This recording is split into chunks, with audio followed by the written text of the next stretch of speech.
So I was referred to an oncologist, but in the meantime, after a couple days in the hospital, the one nurse my favorite nurse there, unfortunately I could not remember her name, but the way Crystal, very, very compassionate, caring, attentive. Assertive, yes. She was very assertive. Well, I called her Sarge because of her assertiveness.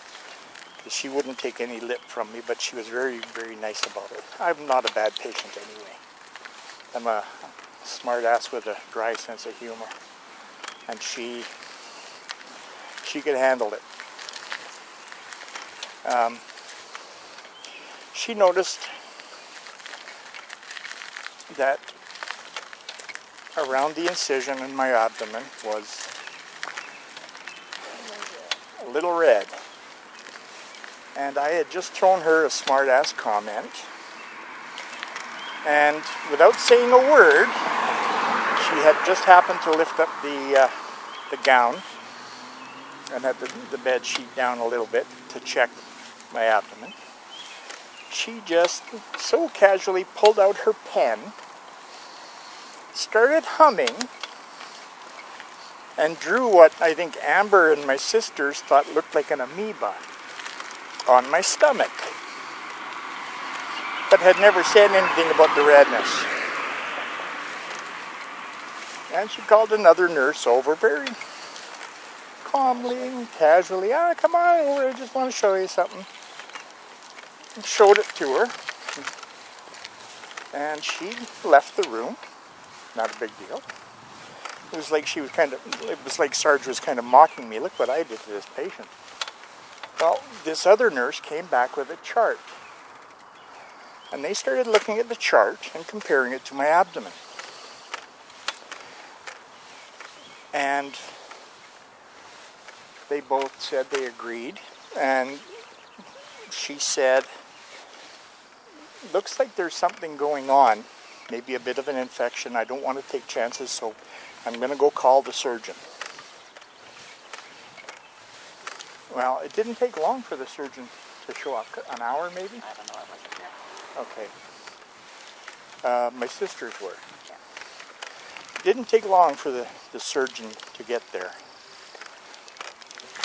And they looked and agreed that it didn't look bad, but they also agreed that they should be cautious. The surgeon came in and took a look and agreed something was going on, but didn't think it was bad, but they didn't want to take any chances. Yes, so the surgeon, they looked, and then one of the residents, she came up and took staples out in two different places where the margins or the edges of the incision were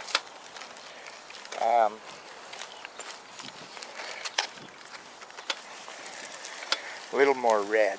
So she popped the stitches and then took saline and kind of wiped it on the incision and very gently opened it up at two places. One spot was about inch and a quarter long. Yeah, inch and a quarter long, the smaller one. Inch and a quarter, inch and a half or so. And then it opened up to be 3/4 of an inch wide. Maybe almost an inch because of the skin pulling it back. And the other one, the larger one, which was in between the first one was near the top of the incision. The other one was halfway between there and my belly button, and she opened up about 2 inches on that one. And when I say they open it up, it's opened right up to your intestines, or muscle wall, whatever they put back together in there. So the holes were, 1.25 inches or more deep. Look through and see your spine. Yeah, my sisters were looking at it with great interest, and one sister, being the one that was a smart ass like me, she said, "Hey, I can see your spine." I said, "Yeah, if you're a country doctor, you'd be looking at me going, hey, I can see your anus." But, they thought it was interesting, and my sister oldest sister, Val, brought out her phone and took a couple pictures of it.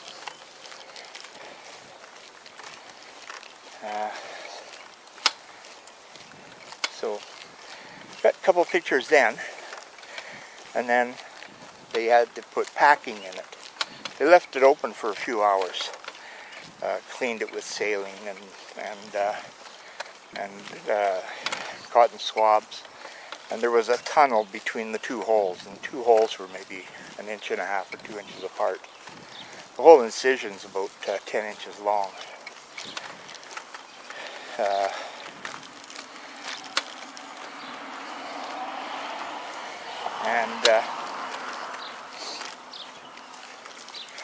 So it got left open, and then they packed it later that evening with this kind of a packing material, cotton or something, that's sterile, and put that in, kind of weave it back and forth into the areas, and then they put dressing over it and tape. Every day they came and they pulled this packing out, and the packing would basically absorb anything that was the germs or bacteria that was trying to form on top of the flesh underneath, or in the holes.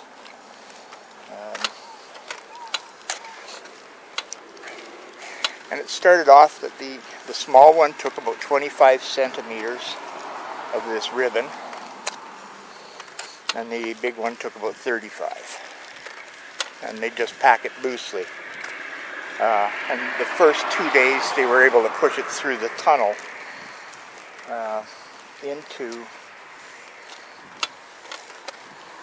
from one side to the other. Didn't push it right through, but from both sides they pushed it till it kind of met in the middle. And then they cover it up. And basically you have to heal from the inside out after that, which slows down everything. So I went through that for the next few days at the hospital till I was released, and they were able to set up home care, which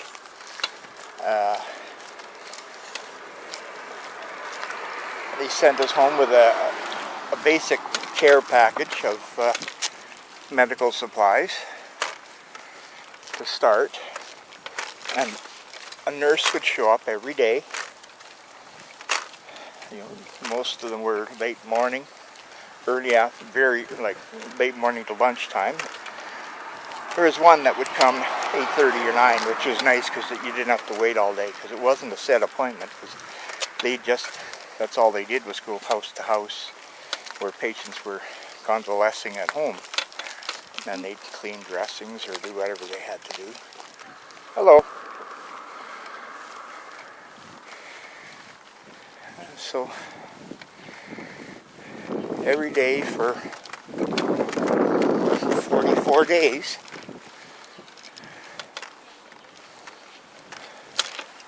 they came and they pulled the tape off, and pulled the gauze off, and pulled out the packing, and filled the holes with saline, and dabbed it out, and then filled them again, and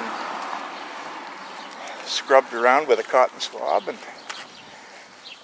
until the swabs were coming out, kind of clean. And then they would, put the packing in, and as the holes grew smaller, because they're healing from basically the bottom up, they would put less and less packing, and the holes basically just closed gradually from the inside and from all the sides until they joined up again. So it's not a straight scar, it's got a couple spots where it kind of gets a little bit wider. And that took about 44 days. And as long as it was open, I couldn't drive, couldn't lift anything.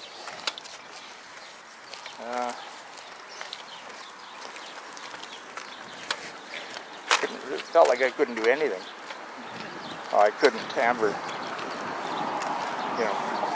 years I've always been bad at not carrying in the groceries and stuff. Amber tends to do it. I don't know why. I was always made her do that. Just closet chauvinist, maybe. That was because you hit the house and head for the bathroom. Well, yeah, I'd have to go to the bathroom when we got home. And I would say, I'll help you when I was done, and you would just keep going. You wouldn't wait for me to finish. Anyway, so she had to do all the lifting, carrying, and stuff, and couldn't shower for almost 2 months.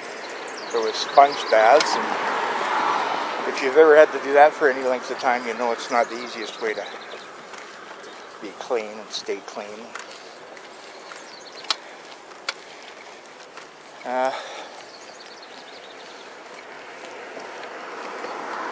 And then once it healed, and well, we had also had appointments set up for the surgeon for a follow-up, and that's actually coming up tomorrow, the June 2nd.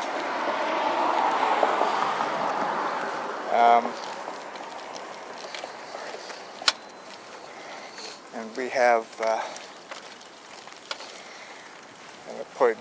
had appointments set up with an oncology nurse or the oncologist who reviewed everything and explained everything to us.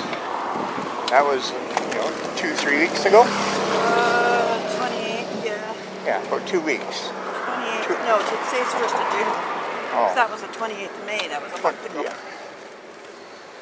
28th of May was a few days ago. 28th of April. Yeah.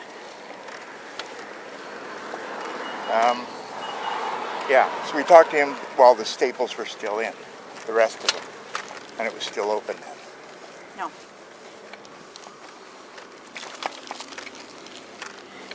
It was still open, the staples were out. As you went. Oh, right. Okay, so I went a couple of weeks, or a week and a half, 10 days or whatever, and they took the rest of the staples out.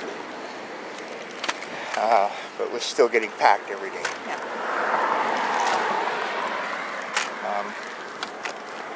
We saw the oncologist, and he basically explained what the scan showed and what it did show. It was a scan before the surgery, and it showed this, I think it was 2 by 3 centimeter mass in the small bowel, which completely blocked it off, 100%. So it had been gradually closing, and I guess that night whatever I ate just finally plugged up the hole, and that was it.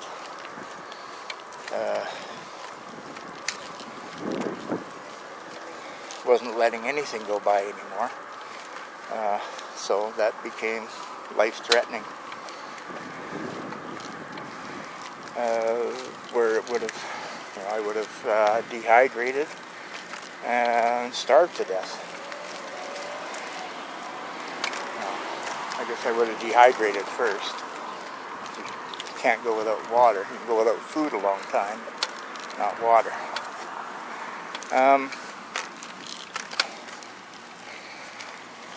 And like you said, that they were able to take out a 4-inch section of the small bowel and resect it, which was the second choice of theirs. Orthoscopic was out of question because of the size of what they found. I think after I don't think they even started to try doing it orthoscopically, I think they just went right to opening. But one of the concerns would be that if they had to take too much out or couldn't get the two ends back together, then I'd end up with an ostomy bag. And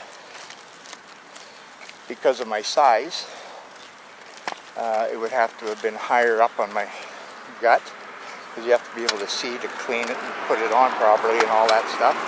So it would have been fairly high on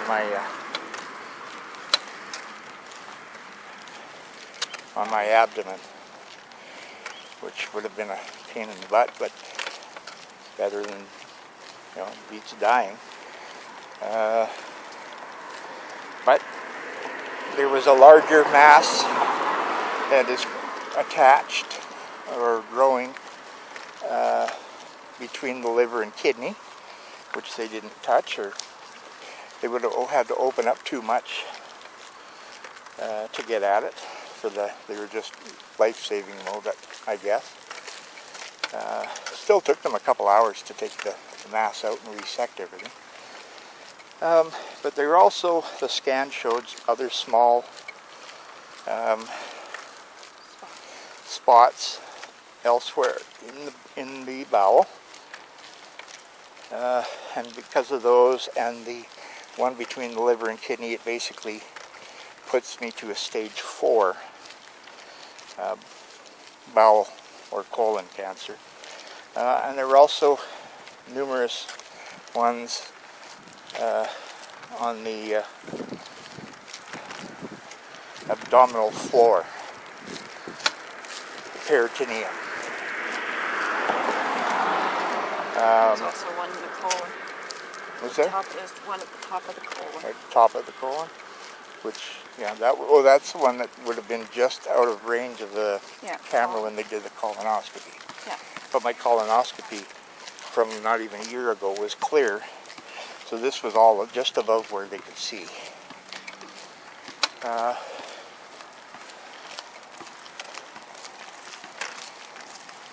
So I was tested for that last year. Did the shit on a stick, and I guess it showed a little bit of blood. So, unfortunately for me, it's going to be an uphill battle. Now comes the hard part for me to talk to you about. If I decided not to do chemotherapy and just decided to go home,